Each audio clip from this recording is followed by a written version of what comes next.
ഭർത്താവായ അതുലിൻ്റെ അറസ്റ്റ് രേഖപ്പെടുത്തി അതിൽ കുറ്റം സമ്മതിച്ചു. അതിൽ നിരന്തരം ആരതിയെ ഉപദ്രവിക്കുമായിരുന്നു.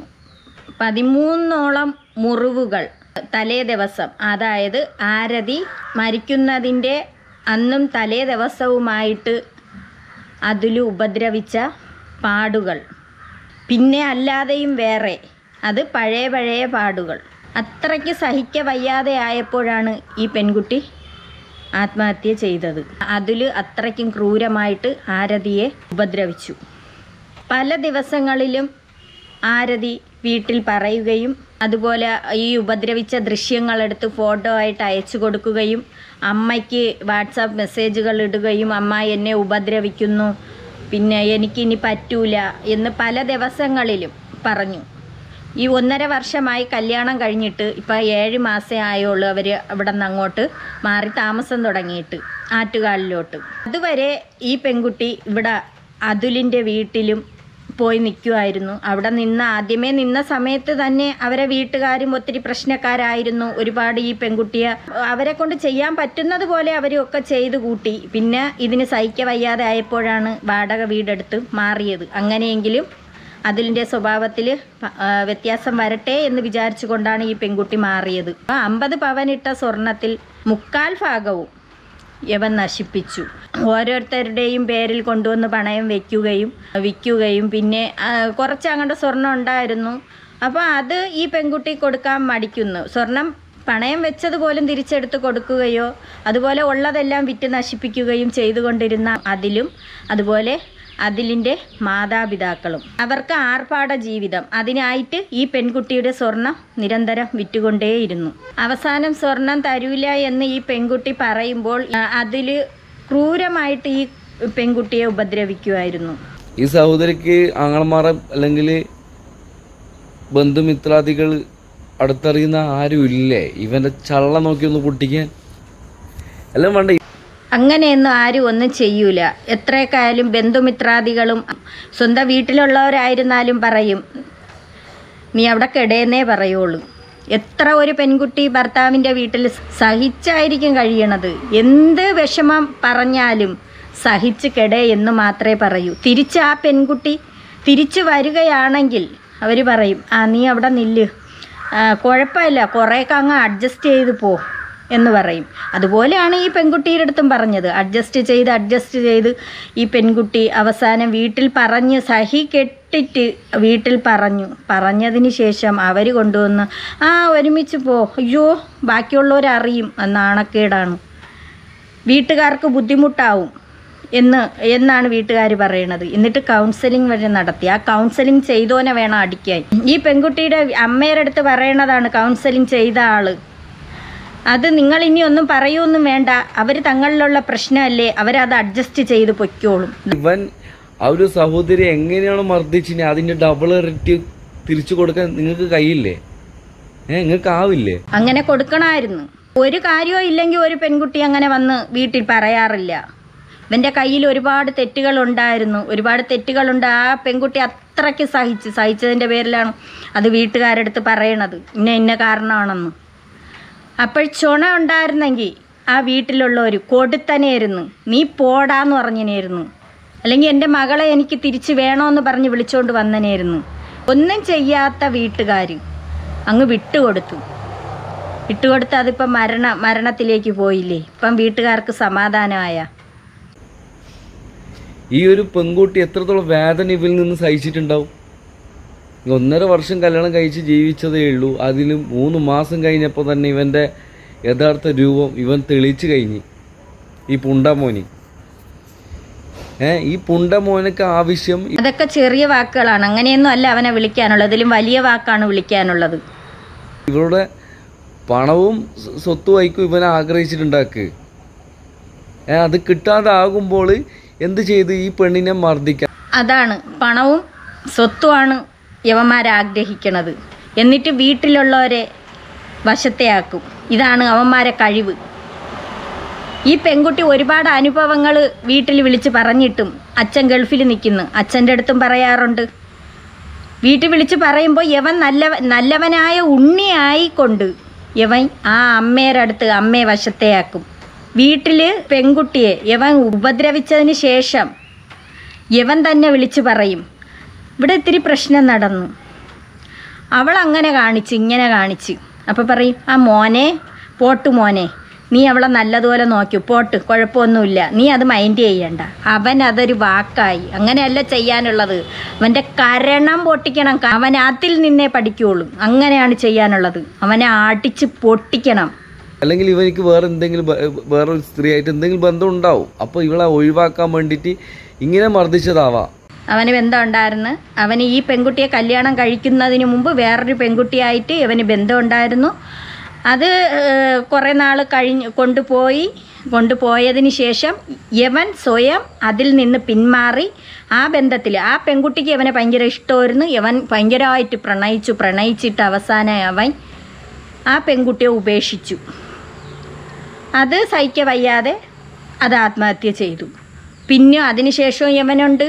പിന്നെ അങ്ങനെ ഇരുന്ന് കഴിഞ്ഞപ്പോഴാണ് ഈ പെൺകുട്ടിയെ നോക്കുമ്പോൾ ഇതിന് ഒത്തിരി സ്വർണ്ണമൊക്കെ കൊടുത്ത് 10-50 പവനൊക്കെ കൊടുത്തു. അപ്പം യവൻ അതിലോട്ടങ്ങ് വീണ്. യവൻ കള്ളത്തരം പറഞ്ഞ്, അവൻ എന്തോ ബാങ്ക് മാനേജരാണെന്നോ എങ്ങനെയൊക്കെ യവൻ കള്ളത്തരം പറഞ്ഞാണ് അവൻ ഈ പെൺകുട്ടിയെ കല്യാണം കഴിക്കണത്. അവൻ്റെ നാട്ടിൽ വന്ന് തിരക്കിയിട്ടൊന്നും കാര്യമില്ല. നാട്ടിലല്ല.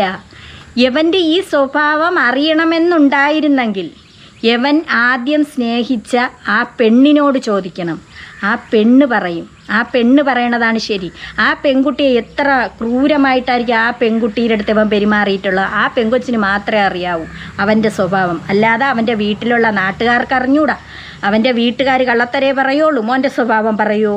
എൻ്റെ മോൻ ഇങ്ങനെയുള്ള സ്വഭാവങ്ങളുണ്ടെന്ന് ഒരമ്മയും അച്ഛനും പറയൂല, ഒരു സഹോദരങ്ങളും പറയൂല. അതുപോലെ നാട്ടിലുള്ളവർക്ക് ഒന്നും അറിഞ്ഞൂടാ. അവർ നാട്ടുകാർക്ക് യവന്മാർ മാന്യന്മാരായിരിക്കും. ആ വീട്ടിനകത്താണ് പ്രശ്നക്കാരൻ. ഒരു പെണ്ണിനെ കല്യാണം കഴിച്ചു കൊണ്ടുവരുമ്പോൾ ആ പെണ്ണിന് മാത്രമേ അറിയാൻ കഴിയുള്ളൂ യവൻ്റെ സ്വഭാവം. കൂടെ താമസിക്കുന്നത് ആ പെണ്ണാണ്.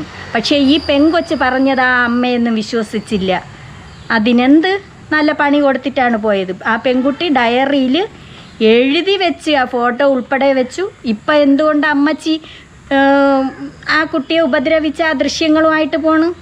അതിൻ്റെ ചാറ്റുകളെല്ലാം എടുത്ത്, അത് അമ്മയ്ക്കിട്ട സങ്കടങ്ങൾ അതെല്ലാം എടുത്ത് അമ്മ തിരിച്ച് പറയുന്നുണ്ട്, മോളെ വീണ്ടും നീ അഡ്ജസ്റ്റ് ചെയ്തു പോന്നു. ഹോസ്പിറ്റലിൽ ചെന്നിട്ട് നീ പറയരുതേ മുറിവുകൾ, പിന്നെ അമ്മ ഉപദ്രവിച്ച മുറിവുകളാണെന്നൊന്നും പറയരുത് കേട്ടാ. പറയണതാണ് അമ്മച്ചി പറഞ്ഞു വിടണത്. വേറെ എന്തെങ്കിലുമൊക്കെ ആണെന്നേ പറയാവൂ. അത് നാണക്കേടാണ്. എന്നിട്ട് അവൻ പറഞ്ഞത് നീ തൈലോട്ട് തടവ്. അവൻ ഇത്രത്തോളം ഉപദ്രവിച്ചിട്ട് പറഞ്ഞ തൈലോട്ട് തടവ്. എന്നിട്ട് അവൻ പുറമേ മുറിവ് കുറച്ചൊക്കെ വരത്തുള്ളൂ. അവൻ അല്ലാതെയൊക്കെ അവൻ ഇടിക്കും. വയറിലൊക്കെയാണ് കയറി നിന്ന് ചവിട്ടണത്.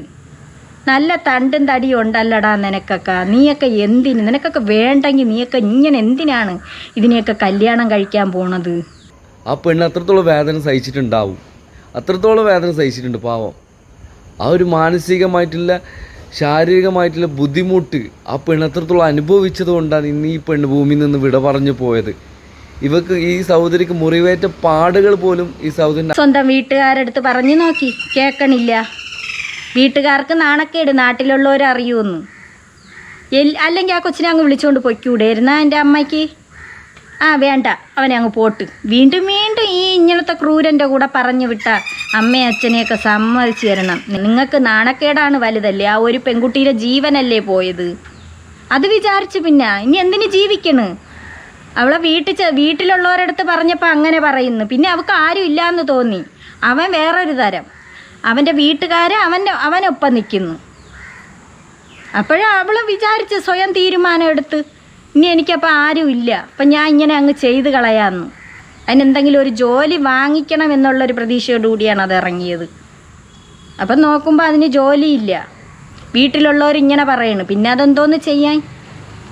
നിങ്ങൾ ചേർത്ത് നിർത്തിയിരുന്നെങ്കിൽ ഇന്ന് നിങ്ങളെ കൂടെ ഉണ്ടായിരുന്നല്ലോ. നിങ്ങളിപ്പം വന്നിരുന്നും കൊണ്ട് മീഡിയയുടെ മുന്നിൽ പറയുന്നുണ്ടല്ലോ, എൻ്റെ മോള് എത്രയും നാൾ കൊണ്ട് അവനിട്ട് കഷ്ടപ്പെടുത്തണം, കല്യാണം കഴിഞ്ഞ് 3 മാസം തൊട്ട് അവൾ പറയണമെന്ന്. നിങ്ങൾക്ക് എങ്ങനെ തോന്നണം ഇപ്പം വന്നിരുന്ന് പറയാനായിട്ട്? ഒന്ന് തീരുമ്പോഴേ നിങ്ങളൊക്കെ പഠിക്കുള്ളൂ അല്ലേ? അത്രയ്ക്കും വിഷമം ഉള്ളതിൻ്റെ പേരിലാണ് ആ പെൺകുട്ടി പറഞ്ഞത്. അല്ലെങ്കിൽ എന്നാൽ അവൾ എങ്ങോട്ടെങ്കിലും ഇറങ്ങി പോവാൻ തരുന്നു. എവിടെയെങ്കിലും പോയെങ്കിൽ അതിന് ജീവിക്കാമായിരുന്നല്ല. എവിടെയെങ്കിലും പോയി നിന്ന് പാത്രമെങ്കിലും കഴിയുമെങ്കിൽ അതിന് ജീവിക്കാമായിരുന്നല്ല. അപ്പം അവൾ അത്രയ്ക്ക് അവനെ ഇഷ്ടപ്പെട്ടു പോയി. അത് അവൾ പറയുന്നുണ്ടായിരുന്നു, അതിൽ എഴുതി വെച്ച്, ഞാൻ അത്രയ്ക്കും അതുലിനെ ഇഷ്ടപ്പെട്ടത് കൊണ്ടാണ് എനിക്ക് പറ്റാത്തതെന്ന്. എന്നിട്ട് അവളെ നിരന്തരം ഉപദ്രവിച്ചു കൊണ്ടേയിരുന്നു. ഫോണിൽ നിന്ന് അവൻ്റെ കാമുകിമാരെ ഇതൊക്കെ ഇവക്ക് കണ്ടിട്ട് സഹിക്കാൻ വയ്യാതെ വന്നാണ് അവൾ ചോദിച്ചത്. അതുപോലെ വീട്ടിലിരുന്നും കൊണ്ട് മദ്യപിച്ചിട്ട് അവൻ കാണിക്കുന്ന പ്രവൃത്തികൾ വരെ ആ പെൺകുട്ടി എഴുതി ആ ഡയറിയിലൊക്കെ വെച്ച് അമ്മയ്ക്ക് വരെ ഇങ്ങനെ അമ്മയുടെ അടുത്ത് പോലും പറഞ്ഞു, അമ്മ ഇങ്ങനെയാണ് മദ്യപിച്ചിട്ട് അതുപോലെ മറ്റുള്ള സ്ത്രീകളെ പറഞ്ഞിട്ട് എൻ്റെ മുന്നിലിരുന്ന് പറയുന്ന അമ്മ, എന്നെ കൊണ്ട് സഹിക്കാൻ പറ്റുന്നില്ല, എനിക്ക് വേറെ കാമുകിമാരുണ്ടെന്ന് പറഞ്ഞുകൊണ്ട് ഫോണിൽ അവൻ പല ഇതും അടിച്ചിട്ടേക്കണമെന്ന് ഈ പെൺകുട്ടി പറഞ്ഞു. ഇത്രത്തോളം പറഞ്ഞിട്ട് നിങ്ങൾക്കൊക്കെ മനസാക്ഷി ഇല്ലാതെ പോയില്ല. നിങ്ങളൊക്കെ വിചാരിച്ചല്ലേ ആ കുട്ടി കള്ളത്തരമാണെന്ന് പറയണത്. ഇപ്പം അതിനെന്ത് പോസ്റ്റ്മോർട്ടത്തിൽ എത്രയോ മുറിവുകളാണ് അതിൻ്റെ ശരീരത്തിൽ. അതിനെ ഇടിച്ച് വയറ്റിലേക്ക് കയറിയിരുന്ന് ചവിട്ടിയതിൻ്റെ ഉള്ളിനകത്ത് ഒരുപാട് അതിന് ഇതുണ്ടായി, ചതവുകളും. പോലീസ് തന്നെ പറയണ അത്രയ്ക്ക് അനുഭവിച്ചെന്ന്. ഒരു പെൺകുട്ടി അങ്ങനെ അനുഭവിക്കാതെ അത് വീട് വിട്ട് ഇറങ്ങൂല. വീണ്ടും അവന്മാരെ കൂടെ പോവാൻ പറയണ നിങ്ങളെ ദുഷ്ട ചിന്താഗതിയെ. അമ്മക്ക് അയച്ചു കൊടുത്തിട്ടുണ്ട് അതിൻ്റെ ഫോട്ടോസ്. അന്നേരം ആ പെൺകുട്ടിയെ രക്ഷപ്പെടുത്തിയിട്ടുണ്ടെങ്കിൽ ഈ പെൺകുട്ടി ജീവിച്ചിരിക്കട്ടെ. എന്തിന് ഇങ്ങനെയൊക്കെ ഒരു ഭർത്താവ് അല്ലെങ്കിൽ ഭർത്താവിൻ്റെ വീട്ടുകാർ ഇങ്ങനെ മാനസികമായിട്ടൊരു പെൺകുട്ടികളെ വേദനിപ്പിക്കുമ്പോൾ ആ പെൺകുട്ടിയുടെ മാതാപിതാക്കളും അല്ലെങ്കിൽ സഹോദരന്മാർ വന്നിട്ട് രക്ഷപ്പെടുത്താൻ വേണ്ടത്. അവിടെയാണ് പവർ ഉണ്ടാക്കുക. ഇന്ന് വരെ അങ്ങനത്തെ ഒരു ഇതുവരെ കേട്ടിട്ടില്ല. ഇത് അവർ തന്നെ തെളിയിച്ച് അവന് തന്നെ മനസ്സിലായി അവർ വെറും ഇതാണെന്ന്. ആ മോളെ വശമല്ല, അവൻ്റെ വശമാണ് നിൽക്കണേന്ന്. അവനതായിരുന്നു വാക്ക്. അതിൽ നിന്നും അവൻ മുതലെടുത്ത് കഴിഞ്ഞ് അവളെ എന്ത് ചെയ്താലും അവളെ വീട്ടുകാരിതിന് ഒത്തു നിൽക്കൂല, അവൻ പറയണത് പോലെ കേൾക്കുള്ളൂ എന്ന് വിചാരിച്ചു കൊണ്ടാണ് അവൻ അത്രയും അവിടെ കാണിച്ചത്. അല്ലെങ്കിൽ ഭാര്യ വീട്ടുകാർ വന്ന് അല്ലെങ്കിൽ ഈ പെൺകുട്ടീനെ അടുത്തറിയുന്ന സുഹൃത്തുക്കൾ വന്ന് രക്ഷപ്പെടുത്തിയൊരു ചരിത്രം ജീവിതത്തിൽ കേട്ടിട്ടുണ്ടാവില്ല. സിനിമയിലൊക്കെ കണ്ടിട്ടുണ്ട് രക്ഷപ്പെടുത്തുന്നത്. വല്ലാത്തൊരു കഷ്ടം തന്നെ. ഇന്ന് ഈ പെൺകുട്ടി അത്രത്തോളം വേദന സഹിച്ചിട്ടില്ല ഈ പെൺകുട്ടി. ഇതുപോലെ ഒരുപാട് പെൺകുട്ടികൾ ഇതുപോലെ അനുഭവിക്കുന്നുണ്ട്.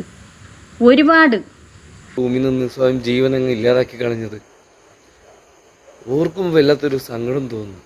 എന്തായാലും ഈ പെൺകുട്ടീൻ്റെ ആത്മശാന്തിക്ക് വേണ്ടി പ്രാർത്ഥിക്കുന്നു സ്നേഹത്തോടെ. ഒരു കണക്കിന് ആ കുട്ടി പോയതാണ് നല്ലത്. വീട്ടുകാരെ വശത്ത് നിന്ന് പോലും ഒരു സഹായം ഇല്ലാതെ അത് പോയതാണ് നല്ലത്. ഇപ്പം മാതാവും പിതാവും എല്ലാവരും രംഗത്ത് വന്നിട്ടുണ്ട്. ആരതിയുടെ അച്ഛൻ ഗൾഫിൽ നിന്ന് വന്നായിരുന്നു. ആരതിയുടെ മരിപ്പറിഞ്ഞും കൊണ്ട്. അപ്പോൾ ഇയാൾ വരണേൻ്റെ 2 ദിവസം മുമ്പ് യവൻ വിളിച്ചിരുന്നു, ഈ മാക്കാൻ വിളിച്ചിട്ട് പറഞ്ഞ ഇച്ചിരി ഒരിതുണ്ട്, അത് നമ്മൾ തമ്മിലുള്ളതാണ്, വേറെ കുഴപ്പമൊന്നും ഇല്ല, അതേപോലെ ഇടിച്ച് പഞ്ചറാക്കി ഇട്ടേക്കണം അവിടെ. എന്നിട്ട് വിളിച്ച് പറഞ്ഞ, ആ മോനെ നീ ഒന്നും ചെയ്യല്ലേ, വേറെ കുഴപ്പമൊന്നും ഇല്ലല്ലോ അമ്മച്ചി, ഇങ്ങനെ തന്നെ പറഞ്ഞത്. ഇവരെ ഇടയിൽ ഈ വിഷയം വന്ന് ഈ പെൺകുട്ടിക്ക് ഇവനൊത്ത് പോകാൻ പറ്റൂല എന്ന് പറഞ്ഞിട്ട് വീട്ടുകാർ നിർബന്ധിച്ച്, നീ പോ മോളെ, നീ പോ, അയ്യോ പോയി ഒരുമിച്ച് ജീവിക്ക് എന്ന് പറഞ്ഞു കൊടുത്ത് ഈ പെൺകുട്ടി പോയി. അത് എവളെ ചേച്ചിയുടെ ഭർത്താവും അമ്മയും എല്ലാവരും കൂടെയാണ് പറഞ്ഞു തീർപ്പാക്കി വിട്ടത്. ചേച്ചിയുടെ ഭർത്താവൊന്നും അല്ലല്ലോ ജീവിക്കണത്, ആ പെൺകുട്ടിയല്ലേ, അല്ലാതെ അമ്മ ആരും അല്ലല്ലോ ജീവിക്കണത്, ആ ഒരു പെൺകുട്ടിയല്ലേ. ശാരീരിക ആക്രമണവും മാനസിക പീഡനവും കാരണം മകളെ വീട്ടിൽ തിരിച്ചെത്തിക്കാൻ ആവശ്യപ്പെട്ടിരുന്നതായി പിതാവ്. ഞാൻ നിന്റെ അടുത്ത് പറഞ്ഞത് ഞാൻ ഉപദ്രവിച്ചിട്ടില്ല. അവൻ പറഞ്ഞു, ഞാൻ ഉപദ്രവിച്ചിട്ടില്ല, ഞങ്ങൾ തങ്ങളിൽ വഴക്കുണ്ടായിട്ടുണ്ട്, അത് മാത്രമേ ചെയ്തോളൂ. ഗൾഫിക്കണ അച്ഛൻ്റെ അടുത്ത് വിളിച്ചു പറഞ്ഞു. അച്ഛൻ്റെ അടുത്ത് ചുമ്മാ കള്ള ഇവിടെ ഉപദ്രവിച്ചിട്ടേക്കുന്നു, അതാണ് പോലീസ് പറയണത്. അതിൻ്റെ ദേഹത്ത് ഒരുപാട് പാടുകൾ. ഞാൻ ദുബൈയിലേക്കാണ്. ദുബൈയിൽ നിന്നപ്പോൾ എന്നെ ഫോൺ ചെയ്തിട്ട് സംസാരിച്ചതാണ്. അപ്പം ഞാൻ പറഞ്ഞു, നീ ഒരു കാര്യം ചെയ്യ്, വീട്ടിൽ കൊണ്ടാക്ക്, അടുത്ത മാസം ഞാൻ നാട്ടിൽ വരും, നമുക്ക് എന്താണ് വേണം, നിനക്ക് വേണ്ടെന്നുണ്ടെങ്കിൽ തിരിച്ച് നമുക്ക് എന്തെങ്കിലും ചെയ്യാം.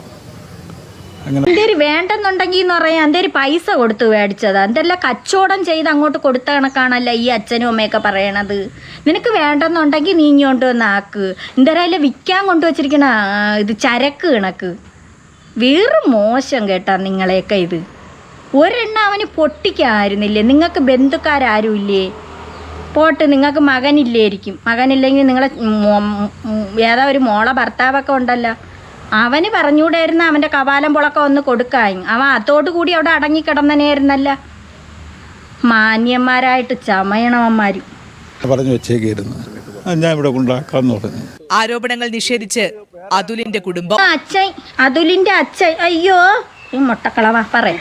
എൻ്റെ സ്വർണം വിറ്റു എന്നുള്ളത്, വിറ്റു കാറെടുത്ത് അത് അവളുടെ അച്ഛൻ്റെ അടുത്ത് ചോദിച്ച് അച്ഛൻ്റെ അനുവാദം വാങ്ങിച്ചിട്ടാണ് പിന്നെ 7 പവനം അങ്ങോട്ട് പണയം വെച്ചിട്ട് ഒരു പഴയ 2014 മോഡൽ എർട്ടിക കാറെടുത്തു. അത് എൻ്റെ പൊന്ന് കളവ, നിങ്ങളെല്ലാവരും കൂടെ ചെന്ന് അതിനെ ഉപദ്രവിച്ചുകൊണ്ട് അതിൻ്റെ സ്വർണ്ണം എടുത്ത് പണയം വെച്ച് ഇപ്പം പറയണാണ്ടില്ലേ, അത് അവളെ സ്വർണ്ണം എടുത്ത് പണയം വെച്ച് അവളെയും കൂടെ സമ്മതത്തോടു കൂടിയാണ് അതിലും പറഞ്ഞിട്ടാണെന്ന്. അത് നിങ്ങളൊക്കെ ആ കൊച്ചിനെ കൊണ്ട് ഉപദ്രവിച്ച് നിങ്ങളൊക്കെ ചെയ്യിച്ചതാണ്. ഈ കിളവനൊക്കെ അങ്ങനെ ചെയ്യിച്ചതാണ്. നിങ്ങൾക്കൊന്ന് നിന്ന് പറയാൻ നാണമില്ലേ? ആ പെൺകുട്ടിയുടെ ഒരു പെൺകുട്ടിയെ കൊണ്ടുവന്നിട്ട് അതിൻ്റെ സ്വർണ്ണം എടുത്ത് നിങ്ങളെയൊക്കെ കാര്യങ്ങൾ കാണാൻ നിങ്ങൾക്കൊന്ന് നാണമില്ലേ? എന്നിട്ട് പറയണാണ്ടില്ലേ, എടാ തിരിച്ചു കൊടടാ, തിരിച്ചു കൊടുക്കാൻ പടി. നീയൊക്കെ എടുത്തത് നീയൊക്കെ തിരിച്ചു കൊടു. ശാപം ഏക്കൂലേ? അവളുടെ നിർബന്ധം പ്രകാരമാണ്. ആരതിയുടെ മൃതദേഹത്തിൽ 13 മുറിവുകളുണ്ടെന്നാണ് പോസ്റ്റ്മോർട്ടം റിപ്പോർട്ട്. അറസ്റ്റിലായ അതുലിനെ ഇന്ന് കോടതിയിൽ ഹാജരാക്കും. അമ്മച്ചിയും വന്നിന്ന് ന്യായീകരിക്കുന്നുണ്ട്. എൻ്റെ മോൾ എൻ്റെ അടുത്ത് അങ്ങനെ പറഞ്ഞു, ഇങ്ങനെ പറഞ്ഞു, അങ്ങനെ ചെയ്ത്, അങ്ങനെ വാട്സപ്പിൽ മെസ്സേജ് ഇട്ടായിരുന്നു. പിന്നെ അന്ന് എനിക്ക് രക്ഷിക്കാൻ പറ്റിയില്ല. എൻ്റെ മോള് പറഞ്ഞു എൻ്റെ മോളെ ദേഹത്ത് മുറിവുണ്ട്. അമ്മച്ചി ഇപ്പോഴാണ് ഉണർന്ന് ഇപ്പം പ്രവർത്തിക്കണതേ ഉള്ളൂ. അമ്മച്ചിയും കൊള്ളാം, അച്ഛനും കൊള്ളാം, ചേച്ചിയും കൊള്ളാം, ചേച്ചിയുടെ ഭർത്താവും കൊള്ളാം, എല്ലാവരും കൊള്ളാം. അന്നേ ദിവസം എന്താണ് സംഭവിച്ചത്? അമ്മയോട് എന്തെങ്കിലും കമ്മ്യൂണിക്കേഷൻ എന്തെങ്കിലും തരത്തിൽ ആരതി ബന്ധപ്പെട്ടിരുന്നോ? ബന്ധപ്പെട്ടായിരുന്നു. അത് അവൻ രാത്രി എന്തോ പ്രശ്നം ഉണ്ടായി. അത് അവൻ ബിയർ എടുത്തുകൊണ്ട് വന്ന് കഴിച്ച് രാത്രി പ്രശ്നം ഉണ്ടായി. അതിനുശേഷം രാവിലെ അവൻ പറയാതെ ഓഫീസിൽ പോയി എന്നും പറഞ്ഞ് എന്നെ വിളിച്ചു. അപ്പം ഞാൻ കുറേ നേരം സംസാരിച്ചു. എന്നിട്ട് ഞാൻ പറഞ്ഞു ഞാൻ വരാം, അച്ചാച്ചന് ചോറ് കൊടുത്തിട്ട് വരാമെന്ന് പറഞ്ഞു. അപ്പോൾ അവൾ പറഞ്ഞു വേണ്ട, അമ്മ വരണ്ട, താമസിക്കൂലി എന്ന് പറഞ്ഞു. അപ്പോൾ അതിൻ്റെ അടുത്ത് ഞാൻ പറഞ്ഞ് നീ കൊണ്ടുവന്ന് ആക്കാൻ പറഞ്ഞെന്ന് പറഞ്ഞപ്പോൾ അവൾ പറഞ്ഞ് അതെന്തിനമ്മ പറഞ്ഞത്, എനിക്ക് 30-ാം തീയതി എക്സാമിൽ അതിന് പോയിട്ട് ഞാൻ ഇവിടെ ഇരുന്ന് പഠിച്ചോളാം, അല്ലെങ്കിൽ കമ്പ്യൂട്ടർ സെൻറ്റർ. അത് അവൻ്റെ അടുത്താണ്, ഗതികെട്ട നാറിയുടെ അടുത്താണ് പറയണത് തള്ള. അതുലിൻ്റെ അടുത്ത് ഇഞ്ഞു കൊണ്ടുവന്ന് ആക്കാൻ പറയും. അതിനൊരു വണ്ടി കയറി അങ്ങ് പൊയ്ക്കൂടെയിരുന്ന പോട്ടെ, അല്ലെങ്കിൽ എന്ത് നിങ്ങൾക്ക് വന്നുകൂടെയിരുന്ന. പിന്നെ അവന് തലേ ദിവസം പ്രശ്നം അവൻ ഉണ്ടാക്കിയെന്ന് പറയണം. അവൻ ബിയർ എടുത്തോണ്ട് വെച്ച് കുടിച്ചെന്ന്. അവൻ തലേ കൂടി അതിനവണ് എടുത്തോണ്ട് വന്ന് അടിച്ചിട്ട് അവൻ അവിടെ ബഹളം ഉണ്ടാക്കി. അപ്പോഴൊക്കെ നിങ്ങളെ മോളെ ഉപദ്രവിക്കുകയായിരുന്നു. ആ കുട്ടി അതൊന്നും പറഞ്ഞില്ല. അവൻ ബിയർ എടുത്തോണ്ട് വന്ന് അടിച്ച്, അതുകൊണ്ടാണെന്ന് അവനായിരിക്കും പറഞ്ഞിട്ടുള്ളൂ. ഞാൻ ബിയർ അടിച്ചതിന് അവിടെ വിഷയം ഉണ്ടാക്കിയെന്ന്. ഇവന്മാർ ബിയറാണ്, അവന്മാർ കൂടിയ ഇനങ്ങളാണ് അടിക്കണത്. പോയിരുന്നു പഠിക്കാം എന്നാണ് അവൾ എൻ്റെ അടുത്ത് പറഞ്ഞത്. പിന്നീട് വൈകുന്നേരത്ത് വിളിച്ചിരുന്നോ? നേരെ ഒരു 4:45 വരെ എന്നെ വിളിച്ചിട്ടുണ്ട്. അതിനുശേഷം പിന്നെ ഫോൺ ഓഫാണ്. അപ്പോൾ അച്ഛനുമായിട്ട് എന്തെങ്കിലും തരത്തിൽ കമ്മ്യൂണിക്കേഷൻ ഉണ്ടായിരുന്നു? പറഞ്ഞായിരുന്നു, വിളിച്ചു, അതിൽ വിളിച്ചായിരുന്നു. എന്നിട്ട് ഞാൻ അന്നേരം ഡ്യൂട്ടിയിലായിരുന്നു, എനിക്ക് എടുക്കാൻ പറ്റിയില്ല. അത് കഴിഞ്ഞിട്ട് പിന്നെ ഞാൻ അവനെ വിളിച്ചപ്പോഴത്തേക്കും ഇങ്ങനെ പറഞ്ഞത് നമ്മൾ തങ്ങളുടെ പ്രശ്നമുണ്ട്. ഇതിൽ കൂടുതൽ സംഭവിക്കണത് ഈ പെൺകുട്ടിയായിട്ടല്ല ഈ വീട്ടുകാർക്ക് കോണ്ടാക്റ്റ്. ഇവർ കോണ്ടാക്റ്റ് ചെയ്യണം. ഇത്രയും ഉപദ്രവിച്ചെന്ന് ഈ പെൺകുട്ടി പറഞ്ഞിട്ടും വീട്ടുകാർ വിശ്വസിക്കാതെ ആ പരമനാറിയായിട്ടായിരുന്നു കോണ്ടാക്റ്റ്. അതുകൊണ്ടാണ് അവൻ കൂടുതൽ ഇടമെടുത്തത്, ഇവളെ വീട്ടുകാരുടെ ഇടമെടുത്തത്. ഇവരെ വീട്ടുകാർ തങ്ങളിലുള്ള കോണ്ടാക്റ്റായിരുന്നു. എങ്ങനെയെങ്കിലും അങ്ങ് ഒരുമിച്ച് പോട്ട്. ഒരുപാട് പ്രശ്നങ്ങൾ അവിടെ ഉണ്ടാക്കി ആ മകളെ ഉപദ്രവിച്ചിട്ട് പോലും ആ അമ്മയെ വിളിക്കുമവൻ. അവളല്ല വിളിക്കണത്, ഇവൻ വിളിച്ചിട്ട് അവൾ അങ്ങനെയാണ് ഇങ്ങനെയാണെന്ന് പറഞ്ഞോളൂ. ഇതാണ് കള്ളന്മാർ. എന്നിട്ട് ഈ തന്തയും വിളിക്കും ഗൾഫിൽ നിൽക്കണ. അവൾ അതങ്ങനെ ചെയ്ത് ഇങ്ങനെ ചെയ്ത്. എന്തിനാണ് അവന്മാരെ പക്ഷത്ത് തെറ്റില്ല എന്നറിയിക്കാൻ വേണ്ടിയാണ് യുവന്മാർ ഇത്രയും കിടന്ന് പാടുപെടുന്നത്. അപ്പം അവളെ വീട്ടിലുള്ളവർ തന്നെയാണ് അവനെ പാഴിക്കളഞ്ഞത്. നാട്ടിൽ വന്നിട്ട് ഈ കൊച്ചിനെ വീട്ടിൽ കൊണ്ടാക്കിയിട്ട് ബാക്കി കാര്യം ഞാൻ കൊച്ചിനെ വീട്ടിൽ കൊണ്ടാക്കണതിന് നിങ്ങളെ വീട്ടിൽ ആളില്ലേ? പോയി വിളിച്ചോണ്ട് വരണമായിരുന്നു. നീ പോടാ പുല്ലേ എന്നും പറഞ്ഞിട്ട് 2 അടിയും കൊടുത്തിട്ട് വിളിച്ചോണ്ട് വരണമായിരുന്നു. ഇരുന്ന് പറയണാണ്ടില്ലേ അമ്മച്ചി. അറസ്റ്റ് ചെയ്ത് കൊണ്ടുപോകണമെന്ന് കാണാം.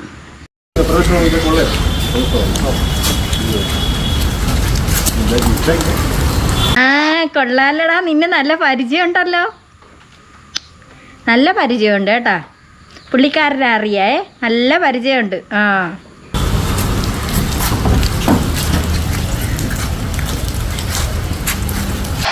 കയറിയിരുന്ന് വല്ല ആവശ്യം ഉണ്ടായിരുന്നാ നിനക്ക്? തിരുവനന്തപുരത്തിൻ്റെ അഭിമാനം കളഞ്ഞ നിന്നെയൊക്കെ എന്തോന്ന് ചെയ്യാം. നീ ഒരു നല്ല പയ്യനായിട്ടാണല്ലോ നിന്നെ കരുതിയിരുന്നത്.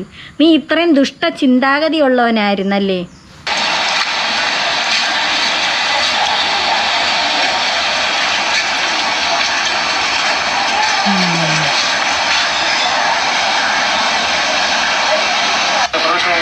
ഇനിയിപ്പോൾ വൈദ്യ പരിശോധനയ്ക്കൊക്കെ ഹാജരാക്കും.